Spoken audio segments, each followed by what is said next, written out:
오늘 주신 말씀 레위기 26장입니다. 이제 레위기가 마지막 27장에서 마무리가 되는데요. 이 마지막 27장에 서 27장에서 다루는 내용을 보면 27장은 앞에서 다루었던 제사법과 관련하여서 성소에 올려드리는 그런 예물과 관련된 내용들이 나옵니다. 그래서 이것은 레위기서에서 마치 하나의 추가적인 부록처럼 그렇게 내용들을 다루고 있는 부분들이고요. 그렇다 보니까 실제로 이 레위기서의 마지막 결론의 말씀이라고 할 수 있는 부분이 오늘 우리가 함께 읽은 본문 레위기 26장이라고 할 수 있습니다. 26장에는 한마디로 이야기하면 축복과 저주에 대한 말씀, 축복과 저주에 대한 선언이 나오는 것을 우리가 볼 수 있습니다. 25장에서 제정하여 주셨던 그 희년에 관한 그런 법들, 이러한 법들을 비롯해서 하나님이 이스라엘 가운데 허락하신 명령하신 그 법들을 그들이 잘 지키고 준행하여 순종하여 따르게 되면 그들에게 다양하고 풍성한 그러한 종류의 복을 그들이 받게 될 것이다라고 말씀합니다. 그러나 반대로 그 규례와 명령에 대해서 불순종하고 지켜 행하지 않게 되면 그들에게 찾아올 끔찍한 재앙에 대해서 그것이 임하게 될 것을 말씀하고 있는 내용이 오늘 레위기 26장의 말씀입니다. 여러분, 이와 같이 축복과 저주의 말씀을 담고 있는 이 26장의 구조를 보면 처음 1절과 2절에 있는 말씀, 그리고 마지막에 40절 이하에 40절부터 46절까지 이어지는 말씀, 이 두 부분이 앞뒤로 큰 기둥과 같이 자리를 차지하고 있습니다. 그래서 이 말씀의 내용들, 이 앞부분과 뒷부분에 보면 이 축복과 저주를 허락하시고 이 축복과 저주를 위해 그들이 지켜야 될 어떤 규정들, 규례들, 그 법들, 이것들을 제정해 주신 분이 누구인가? 그것을 제정해 주신 여호와 하나님, 그분을 강조해 주는 그런 형태의 구조를 띄우고 있는 것을 보게 됩니다. 먼저 1절과 2절 말씀을 보겠습니다. 1절과 2절에 너희는 자기를 위하여 우상을 만들지 말지니 조각한 것이나 주상을 세우지 말며 너희 땅에 조각한 석상을 세우고 그에게 경배하지 말라. 나는 너희의 하나님 여호와임이니라. 너희는 내 안식일을 지키며 내 성소를 경외하라. 나는 여호와이니라. 2절의 말씀처럼 지금 이스라엘에게 이러한 규정과 법, 이 규례를 수여하신 분이 누구라고 말씀하고 있습니까? 여호와 하나님이다. 너희에게 지켜야 할 그 명령을 수여한 자가 바로 여호와 하나님이시다라고 말씀합니다. 그러면서 그 법의 핵심이 무엇인가를 1절에서 말씀해 주셨는데, 이것을 한마디로 이야기하면 나 외에 다른 신들이 없다라는 그 선언의 말씀이라고 볼 수 있습니다. 그래서 무엇을 하지 말라고 했는가 하니 다른 우상을 숭배하지 말라라고 말씀하셨습니다. 그래서 여호와를 경외하고 그분의 날, 그 안식일을 지켜 행해야 된다, 이런 이야기를 하고 계시는 겁니다. 그래서 그 율법을 그들에게 허락하신 이 땅의 유일한 신이 되시는 여호와 하나님, 그분이 주신 그 말씀에 대해서 그들이 순종하면, 그래서 지켜 행하면 어떤 축복이 주어진다 말씀하고 있습니까? 또 이것들에 대해서 지키지 못할 때에 그들에게 어떤 저주가 임한다라고 말씀하고 있습니까? 우리가 먼저 알아야 할 것은 이 25장에서 희년에 관한 규례를 주실 때도 마찬가지였지만 오늘 26장의 말씀도 지금 그들에게 주어지는 이 말씀은 장차 그들이 들어가서 살게 될 그 땅에서 이렇게 행하고 혹은 이렇게 행하지 못했을 때에 이러한 결과들이 주어질 것이다 라고 주어진 말씀이라는 것입니다. 그래서 그들이 지금 장차 들어가게 될 땅, 장차 그들이 들어가서 거하여 살게 될 그 땅에서 이들이 어떻게 행하느냐에 따라 이러한 결과들이 주어진다라고 허락하신 말씀인 것입니다. 그런데 성경에 보면 흔히 이 땅을 가리켜서 어떤 땅이라고 말씀하고 있습니까? 하나님이 그들에게 약속하신 땅으로 인도하여 드리겠다라고 말씀하실 때에 이 땅을 표현하는 말씀이 있습니다. 그것은 바로 젖과 꿀이 흐르는 땅이다, 이렇게 표현하시는 것을 우리가 생각해 볼 수 있습니다. 물론 레위기에는 이 표현이 자주 나오지 않습니다. 레위기 20장 24절에 보시면 그곳에 딱 한 번 젖과 꿀이 흐르는 땅이라는 그 표현이 등장할 뿐입니다. 그러나 오늘 본문의 표현을 보면 이스라엘이 순종하여 누리게 될 그 축복에 앞서 약속하신 그 젖과 꿀이 흐르는 땅, 이 땅을 이야기하고 있는 것이 맞구나라는 표현을 우리가 확인해 볼 수가 있습니다. 3절로 5절에 있는 말씀을 보는데요, 이렇게 말씀합니다. 너희가 내 규례와 계명을 준행하면 내가 너희에게 철 따라 비를 주리니 땅은 그 산물을 내고 밭의 나무는 열매를 맺으리라.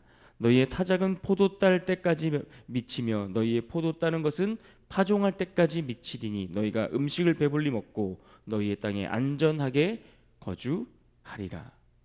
여기 보면은 철 따라 비를 주신다, 철 따라 비를 내려 주신다. 그래서 그 내려주시는 그 비로 말미암아 좋은 열매를 먹고 너희가 배불리 그것을 먹고 안전하게 거하게 될 것이다, 이렇게 축복의 말씀을 이야기하고 있는 것을 보게 됩니다. 그런데 사실 그들이 들어가게 될 땅, 그들이 약속하신 그 가나안 땅을 가만히 들여다보면 그 땅은 그렇게 비옥한 땅이라고 보기에는 조금 어렵다라는 것을 우리가 알 수 있습니다. 왜냐하면 실제로 그 땅은 자갈과 바위가 너무너무 많은 땅이 바로 그 땅입니다. 게다가 그 지역은 대부분 석회암 지역이 많아서 그 땅에 비가 내려도 그 비를 잘 가두었다가 저장해 두었다가 사용하기 굉장히 어려운 그러한 지역의 땅이 바로 그들이 들어갈 하나님이 약속하신 땅, 가나안 땅이라는 것입니다.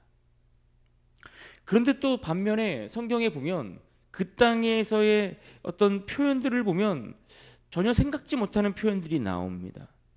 가데스 바네아에서 우리가 정탐꾼들이 41일 동안 그 땅을 정탐하고 돌아왔던 이야기를 기억합니다.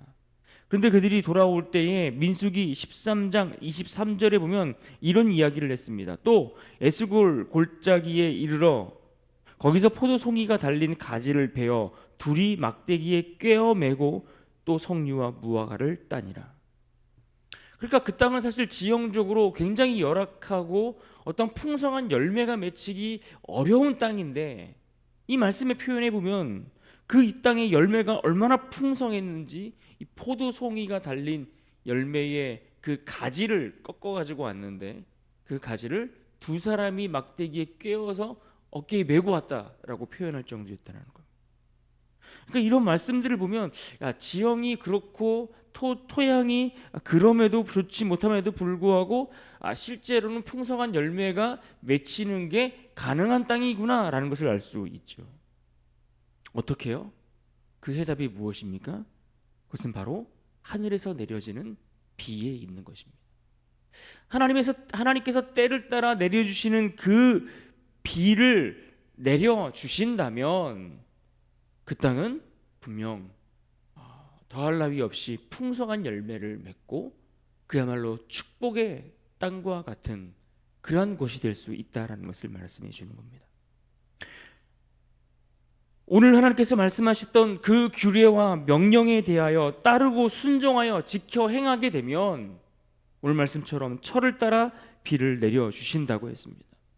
그러면 그 땅에 어떻게 되는 것입니까? 열매를 맺고 곡식을 얻기 위해 풍성한 그 비를 때를 따라 내려주시면 분명 그 땅은 젖과 꿀이 흐르는 풍요로운 땅이 될 것이다 라고 말씀합니다.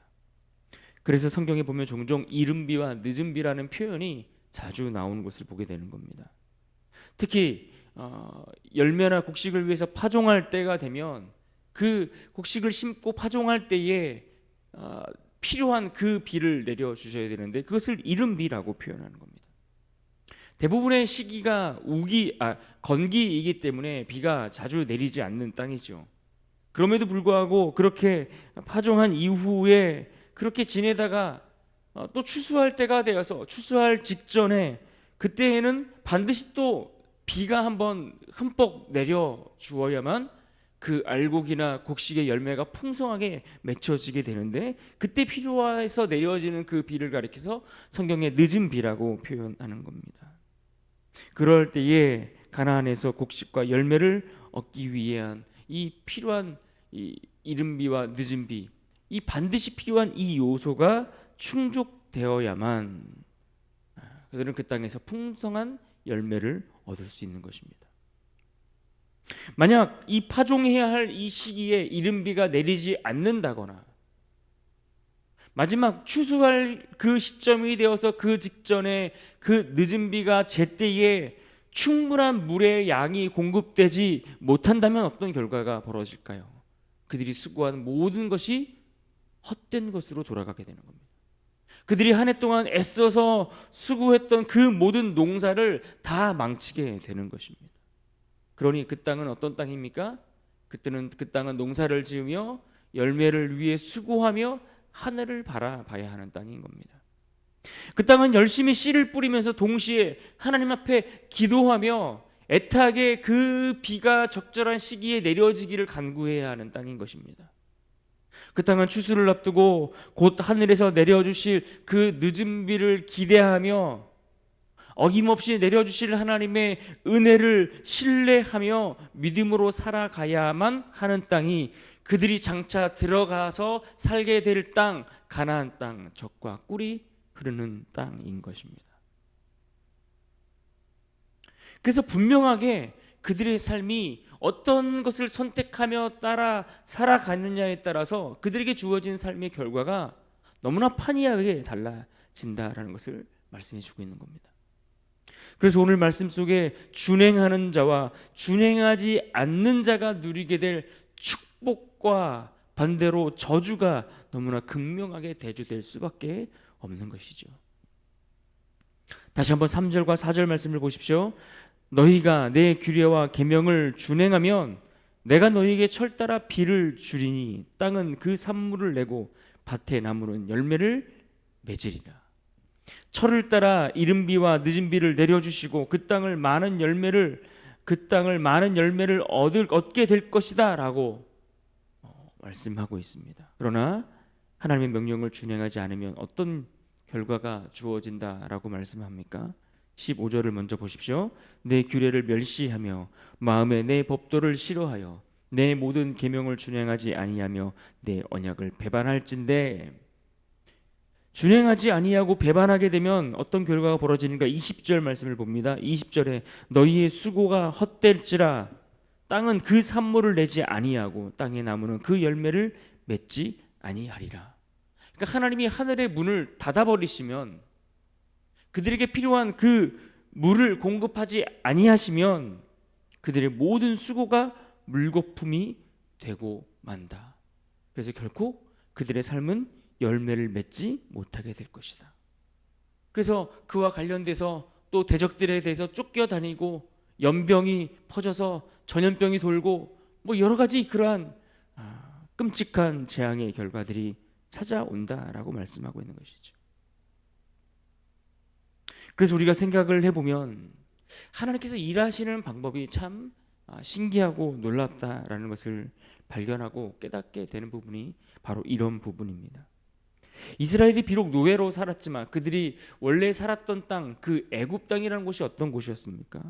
그들이 거주하였던 이 애굽 땅은 나일강의 그 풍부한 물로 인해서 그 물이 자주 범람할 때마다 그 범람하면 아무데나 씨를 뿌려도 그 물 때문에 풍성한 열매를, 곡식들을 거둘 수 있는 정말 풍요로운 땅에 그들이 거주하여 살고 있었습니다. 그런데 하나님은 그 땅을 선택하여 내가 그 땅에서 너희가 복받는 인생으로 살게 하시겠다, 이렇게 말씀하시지 않았다라는 거예요. 심지어 가나안 땅, 그들이 들어가야 될 그 가나안 땅의 척박한 상황 외에 그 주변에 이 메소포타미아 지역에 얼마든지 비옥한 땅이 많이 있었던 것을 우리는 알고 있습니다. 그런데 하나님은 그런 지역을 택하지 않으셨어요. 누가 봐도 풍요롭고 비옥해 보이고 아름다워 보이는 그 땅을 선택하신 것이 아니라 가나안 땅을 선택하셨어요. 그리고 그곳을 젖과 꿀이 흐르는 땅이라고 말씀하시면서 내가 너희를 그 땅, 약속의 땅으로 인도하여 드리겠다라고 말씀하세요. 무엇을 기대하시는 겁니까? 그 땅에 들어가서 철저히 하나님을 의지하여 그 말씀에 순종하며 살아가기를 기대하시기 때문이죠. 비록 가진 것이 없고 열방 중에 가장 작고 보잘것없어 보이는 이스라엘 백성들이지만 철저히 하나님만 바라봄으로써 그들이 어떻게 복받은 백성으로 살아갈 수 있는지, 하나님께 순종함으로, 하나님께 더 의지함으로, 그 말씀을 지켜 행함으로 비옥한 삶을 누리게 될 뿐만 아니라 더 나아가 하나님이 맡기신 거룩한 제사장으로서의 삶으로 살아갈 수 있도록 이끄시기 위해 하나님은 그 땅을 선택하셨고 그 땅으로 그들을 인도하여 드리신다는 것. 이것이 하나님의 일하시는 방법이죠. 하나님은 우리의 삶에 대해서도 마찬가지입니다. 아무것도 갖춘 것 없어도 남들보다 화려한 무엇을 우리가 갖추고 있거나 특별한 배경이나 무엇을 우리가 손에 쥐고 있지 못한다 할지라도 하나님은 우리를 택하여 주셨고 자녀로 삼아 주셨습니다. 더욱이 이 치열하고 메마른 자갈밭과 같은 그 세상에서 살아가도록 허락해 주셨습니다. 어떻게요? 이 땅을 살아가지만 아무것도 없어도 우리가 척박하고 열악한 환경에 놓여 있다 할지라도 하늘을 바라보며 하나님이 내려주실 은혜의 단비를 기대하며 살아간다면 우리 마땅히 이 땅에서도 풍성한 열매를 맺는 삶을 기대할 수 있는 것입니다. 열심히 일하면서 하늘을 바라보는 겁니다. 애쓰며 수고하며 달려가면서 반드시 내려주실 하나님의 그 철 따라 내려주시는 은혜의 단비를 기대하며 하나님을 신뢰하며 살아가는 것이죠. 그렇게 하나님의 말씀 앞에 순종하며 한 걸음 한 걸음 그 규례들을 지켜 행하며 살아갈 때에 하나님이 우리의 삶에 철 따라 비를 내려주시는 은혜를 경험할 뿐만 아니라 우리의 삶이 또한 세상 앞에 거룩한 제사장과 같은 삶을 살아가도록 이끌어 가시겠다라고 말씀하고 계시는 겁니다. 그래서 하나님 말씀 앞에 순종하는 자와 그렇지 못하는 자의 삶이 이와 같이 축복과 저주와 하나님의 선물과 같은 그 은혜와 아니면 그 재앙과 같은 끔찍한 삶이 극명하게 나눠질 수밖에 없다라고 하나님은 말씀해 주시고 가르쳐 주시면서 주의 말씀을 따르는 것이 우리에게 특권이다라고 말씀해 주고 계시는 겁니다.